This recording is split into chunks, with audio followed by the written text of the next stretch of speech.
दोस्तों, कैसे आप सब। Welcome back to my YouTube channel. और जैसे कि आप लोगों ने थंबनेल में टाइटल पढ़ लिया है, जो कि अभी का बहुत हॉट टॉपिक है। आप लोग बोलोगे हम लोग इस वीडियो में आए ही क्यों। ऑलरेडी बहुत सारे टीचर्स ने बहुत सारी वीडियोस इस टॉपिक पे डाल दी है, क्योंकि क्या बोलते हैं, हम लोगों को उनसे इन्फॉर्मेशन मिल चुकी है, तो हम इस वीडियो में रुके ही क्यों। तो मैं आपको पहले ही रीजन बता दे रहा है। इस वीडियो में लास्ट तक रुकने का, बहुत छोटी सी वीडियो होगी, ज़्यादा बड़ी नहीं करते हम, ठीक है। पर इस वीडियो में रुकने का मैं रीजन बता रहा हूँ। हर टीचर की लाइन में, मैंने सारे टीचर्स की वीडियो देखे ऑफकोर्स, हर टीचर की लाइन में सिर्फ एक ही चीज़ था कि ये तो लॉकडाउन पे डिपेंड करता है, ये तो लॉकडाउन पे डिपेंड करता है, ये तो लॉकडाउन पे डिपेंड करता है। ऐसे टीचर्स ने बोल के आप लोगों को ऐसी सिचुएशन में फंसा दिया है जहाँ पर आप आगे कुआं पीछे खाई कहाँ जाएगा भाई, ठीक है। मतलब वो बोल रहे हैं हो भी सकता है, नहीं भी हो सकता है। इस सिचुएशन से आप लोगों को थोड़ा सा बाहर लाने की कोशिश करूंगा और थोड़ा सा ज़्यादा प्रैक्टिकल वे में आप लोगों को विथ डेटा फैक्ट के साथ बताना चाहूँगा कि आपके सीए के एग्जाम्स कैंसिल होंगे या पोस्टपोन होंगे, ठीक है। ये अभी तो जून में होने वाले हैं, और बाकी सीएमए के भी और सीएस के भी। तो मेरा पॉइंट ऑफ व्यू कुछ ऐसा है कि चलो वीडियो को जल्दी से चालू करते हैं, टाइम ना वेस्ट करते हुए। अगर चैनल में नए हो तो सब्सक्राइब जरूर ठोक देना वीडियो को, और अगर वीडियो पसंद आएगी, फैक्ट्स सही लगेंगे तो लाइक भी जरूर कर देना। तो स्टार्ट करते हैं वीडियो को। सबसे पहली बात, अगर आप लोगों ने इस डेटा को देखा होगा जो आपको यहाँ स्क्रीन पे दिख रहा होगा, तो आप लोगों को नहीं लगता कि जो कोरोना के केसेस है वो on an average basis 1000 every day India में बढ़ रहे हैं। 1000 बहुत कम रेट है ये, पता है, बढ़ने का। इंडिया में बहुत कंट्रोल्ड है कोरोना, वैसे तो अप्रिशिएटेड, ठीक है। हमारे प्राइम मिनिस्टर की जो भी लॉकडाउन की जो उन्होंने वो बनाई, स्टेट बनाई, बहुत ज़्यादा अप्रिशिएट करने लायक है। तो 1000 ऑन एन एवरेज बढ़ रहे हैं। अगर रिकवरी की बात करूँ तो ऑन एन एवरेज 400 से 500% रोज रिकवर भी हो रहे हैं, ठीक है। लेकिन अगर देखा जाए जो कोरोना के केसेज है वो मल्टीप्लिकेशन तो जस्ट 2x है, रिकवरी के जस्ट 2x है, ठीक है। तो वो चीज़ हम लोगों को यहाँ पर ध्यान में देनी चाहिए कि अगर ये सिचुएशन रही तो आईसीआई हो या आईसीएमएआई हो या आईसीएसआई हो, ये लोग सीबीएसई बोर्ड तो नहीं है जो अलग अलग पेपर सेट करते हैं। ये एक पेपर बनाते हैं, ये पेपर फॉरेन में भी कंडक्ट होता है, ये पेपर ऑल ओवर इंडिया में हर स्टेट में हर शहर के अंदर कंडक्ट होता है, और शहर के अंदर भी स्कूलों में कंडक्ट होता है। तो सबसे पहली बात आपको मैं बता दूं, जो लेबर्स है जो माइग्रेट होकर हमारे शहर से बाहर गए, वो दूसरे शहर में ना कहीं पर रुके नहीं, उनको स्कूल्स में रोका गया, उनको स्कूल्स में क्वारंटाइन करके रखा गया। प्लस अभी स्टेट वाले क्या कर रहे हैं, अपनी बसेस भेज रहे हैं, और हमारे स्टेट के जितने भी लेबर्स हैं, स्टूडेंट्स हैं जो कोटा में पढ़ते हैं या कहीं भी पढ़ते हैं, उन लोगों को वापस ला रहे हैं। और वो बच्चे जब बाहर से वापस आएंगे तो उनको उनके घर नहीं भेज दिया जाएगा, उनको स्कूलों में ही रखा जाएगा, क्वारंटाइन में उनको स्कूल्स में ही रखा जाएगा। तो सबसे बड़ी बात यह है, अगर आप पिछले साल का देखें तो मई में हमारे इलेक्शन से तो आईसीआई ने फिर 1 महीने एग्जाम पोस्टपोन किया था, जून में किया था। क्यों? क्योंकि स्कूल्स में होते हैं इलेक्शन, स्कूल में जाते हैं हम वोट डालने के लिए, और स्कूल्स इंगेज हो गए थे बहुत सारी जगह के, इस वजह से आईसीआई को 1 महीने एग्जाम पोस्टपोन करना पड़ा था।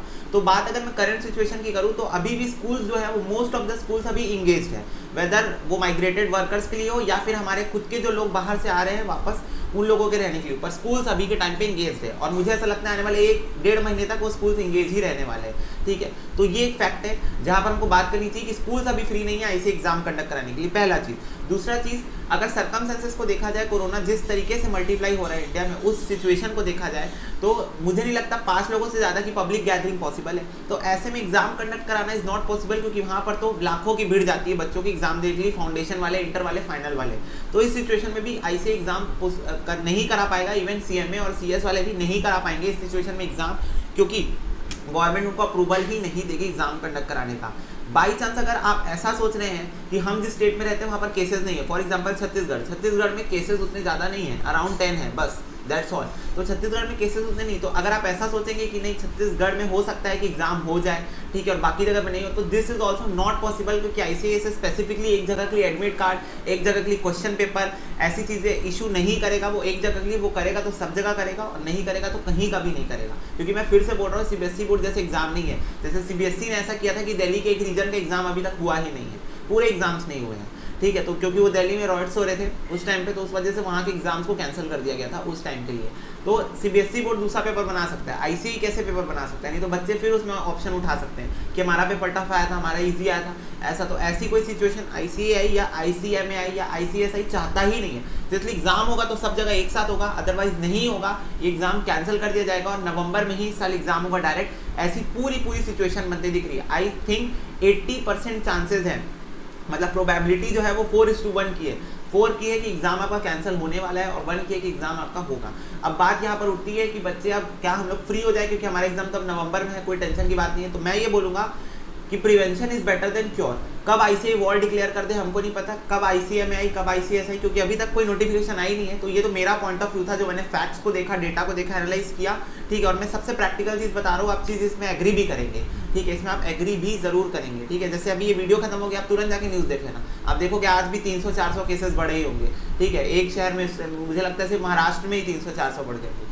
तो यही बात है, प्रैक्टिकली बात करें तो जिस हिसाब से कोरोना की जो पैंडेमिक फैलती जा रही है, उस हिसाब से देखा जाए तो मई और जून में जो एग्जाम हो रहे थे उसको कैंसिल करना ही सबसे बेस्ट ऑप्शन रहेगा, क्योंकि कंडक्ट कराना इज नॉट पॉसिबल, बहुत लेंथी प्रोसीजर रहता है, प्रिंटिंग का काम रहता है, सब कुछ बंद है, अभी सब कुछ बंद है। तो कहाँ से प्रिंटिंग का काम, कहाँ से चेकिंग का काम होगा, कहाँ से कोरियर्स इतने सारे जाएंगे क्वेश्चन पेपर के, ये सारी बातें होती है। स्कूल टीचर्स अरेंज कराना पड़ता है, जिस भी कॉलेज या स्कूल में सेंटर रहता है आपका, तो ये सारी बहुत लंबा प्रोसीजर होता है। इतना लंबा प्रोसीजर इस दौरान लॉकडाउन के टाइम में करना all over India is not possible. Specific state में एग्जाम कंडक्ट हो ही नहीं सकते, ठीक है। जहाँ केस नहीं वहाँ करा लो, जहाँ केस है वहाँ नहीं कराना। ऐसे में तो बच्चे भी बोलेंगे ना दिस इज पार्शियल, है ना, कि वो बच्चे फ्री हो गए, हम बच्चे फंस गए, और फिर पेपर चेकिंग में बहुत सारी प्रॉब्लम्स आती है।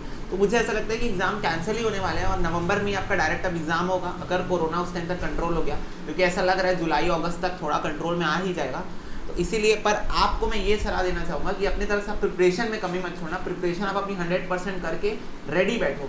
जैसी वॉर डिक्लेयर हुई तुरंत अपने हथियार दे देना, हथियार उठाना और चल जाना वॉर लड़ने के लिए, ठीक है। हथियार क्या है, आपका पेन है, पेंसिल है, दिमाग है, ये सब उठा के चल देना वॉर देने। पर मेरा जो टिप है ये आप जरूर याद रखना कि प्रिपरेशन आप अपनी 100% कंप्लीट करके रखो, क्योंकि अभी नहीं तो नवंबर में सही एग्जाम तो होना ही है ना, एग्जाम तो इसी साल होना है। तो इसीलिए प्रिपरेशन अभी आप 100% रखो, आप कैजुअल मत हो जाना इस चीज़ को सोच के। बस मैं ये टिप आपको देना चाहता हूँ, वीडियो में यहाँ पर खत्म करना चाहता हूँ। आप लोगों को मैंने ये सारी चीज़ें छोटे से वीडियो में इसलिए बता दी क्योंकि ये सारी सर्कमस्टेंसेस देख के आप लोग तो अभी अपनी पढ़ाई में बिजी हैं ऑफ कोर्स, तो आप सब ये सारी चीज़ों में ध्यान नहीं दे पाते हो। पर हम लोग क्योंकि फ्री है, अब हम सीए फाइनल में, हमारा अटेम्प्ट अब 2.5 साल बाद है, तो ये सारी बातें, तो हम इस सब चीज़ों से थोड़ा सा कनेक्टेड ज़्यादा रहते हैं, तो फोकस रहते हैं। तो आप लोगों तक ये इन्फॉर्मेशन पहुँचाना बहुत ज़रूरी थी। तो शायद वाला चीज़ नहीं है, लॉकडाउन से कोई रिश्ता नहीं है आपस में, हमारा फोकस जो है वो कोरोना पे है। कोरोना खत्म हुआ तो एग्जाम हो जाएगा, कोरोना नहीं खत्म हुआ तो एग्जाम नहीं होगा। लॉकडाउन तो दूर की बात है, तो 3 तारीख के बाद फिर से लॉकडाउन बढ़ेगा ही बढ़ेगा, कोई दो राय है ही नहीं, बढ़ना ही बढ़ना है, ठीक है। तो वही बात है, प्रैक्टिकली सोचें। जैसे हम लोगों को किसी पे डिपेंड नहीं रहना चाहिए कि लॉकडाउन हुआ तो पेपर नहीं होगा, लॉकडाउन नहीं हुआ तो पेपर, ऐसा नहीं है बेटा। प्रैक्टिकली सोचो, एग्जाम कराना, कंडक्ट कराना पॉसिबल नहीं है, क्योंकि बहुत बड़ा प्रोसीजर है, छोटा मोटा नहीं है ऐसे कि ऑनलाइन एग्जाम होता है, बस पेपर दे तो ऑनलाइन MCQ टिक, रिटर्न एग्जाम है, बहुत सारी चीज़ें करनी पड़ती है। तो ये सारी बातें थी इस वीडियो में, इतना ही। मिलते हैं आपसे अगले वीडियो में, तब तक के लिए